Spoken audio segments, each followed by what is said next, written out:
नमस्कार, स्वागत है आपका हमारे चैनल ऋषानी यूनिवर्सल पर। आज हम आपको भगवान श्री कृष्ण से जुड़ी एक रोचक कथा बताने जा रहे हैं, तो आइए शुरू करते हैं। भगवान कृष्ण को भगवान विष्णु के 8वें अवतार के रूप में जाना जाता है। भगवान कृष्ण भगवान विष्णु के सबसे शक्तिशाली अवतारों में से एक हैं, जो हिंदू त्रिदेवों के देवता हैं। सभी विष्णु अवतारों में भगवान कृष्ण सबसे लोकप्रिय हैं। भारत हो या विदेश, सभी हिंदू देवी देवताओं में से भगवान कृष्ण सबके दिल में सबसे करीब हैं। भगवान कृष्ण का रंग सांवला और अत्यंत सुंदर था। हालांकि वह रहस्यमय था, लेकिन वह स्पष्ट रूप से अद्भुत गुणों से भरा हुआ था। भगवान श्री कृष्ण को कई नामों से जाना जाता है, जैसे गोविंदा, कन्हैया, मधुसूदन, माखन चोर, गोपाल, बांके बिहारी आदि। उनका एक नाम रणछोड़ भी था। आइए जानते हैं उनका नाम रणछोड़ कैसे पड़ा। भगवान श्री कृष्ण के चमत्कार और लीलाओं के बारे में कौन नहीं जानता है। वह भगवान विष्णु के अवतार थे। वह जो चाहे वो कर सकते थे और कई मौक़ों पर किया भी था।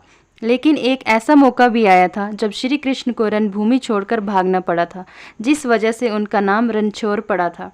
अब आप सोच रहे होंगे कि वो तो भगवान थे, फिर उन्हें किसी से भागने की क्या ज़रूरत थी। दरअसल इसके पीछे एक बेहद ही रहस्यमय कहानी है, जिसके बारे में शायद ही आप जानते होंगे। ये कहानी कुछ इस तरह की है। एक बार मगध राज जरासंध ने भगवान श्री कृष्ण को युद्ध के लिए ललकारा था, लेकिन वह सिर्फ अकेले नहीं, बल्कि उसने श्री कृष्ण के खिलाफ युद्ध के लिए यवन देश के राजा काल यवन को भी अपने साथ मिला लिया था।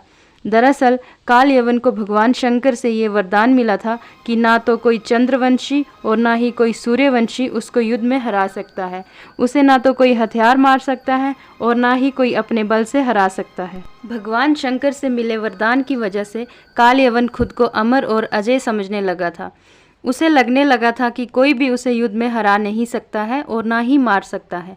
जरासंध के कहने पर काल यवन ने अपनी सेना के साथ मथुरा पर आक्रमण कर दिया।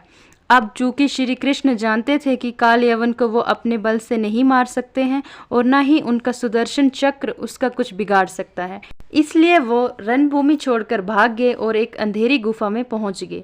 श्री कृष्ण जिस गुफा में जाकर छुपे हुए थे, उसमें पहले से ही इक्ष्वाकु नरेश मादंता के पुत्र और दक्षिण कौशल के राजा मुचकुंद गहरी नींद में सोए हुए थे। दरअसल उन्होंने असुरों से युद्ध कर देवताओं को जीत दिलाई थी।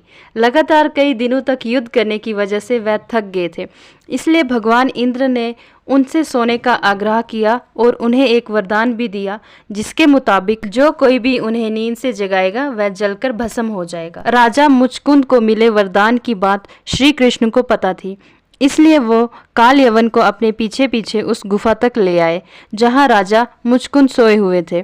श्री कृष्ण ने काल यवन को भ्रमित करने के लिए अपना पीताम्बर राजा मुचकुंद के ऊपर डाल दिया। राजा मुचकुंद को देखकर काल यवन को लगा कि वह श्री कृष्ण ही हैं और उससे डरकर अंधेरी गुफा में छुपकर सो गए हैं। इसलिए उसने श्री कृष्ण समझकर राजा मुचकुंद को ही नींद से उठा दिया। अब राजा मुचकुंद जैसे ही नींद से उठे, काल यवन वहीं जलकर भस्म हो गया। असल में ये भगवान श्री कृष्ण की ही एक लीला थी। उन्होंने महाभारत के युद्ध में गीता का उपदेश देते हुए कहा था कि सृष्टि में जो कुछ भी होता है उन्हीं की इच्छा से होता है, तो जाहिर है काल यवन का अंत भी उन्हीं की इच्छा से हुआ था। कालांतर में इस घटना के बाद भगवान श्री कृष्ण का नाम रणछोड़ पड़ गया था। धन्यवाद। अगर हमारी कहानी अच्छी लगी हो तो वीडियो को लाइक और चैनल को सब्सक्राइब ज़रूर करें।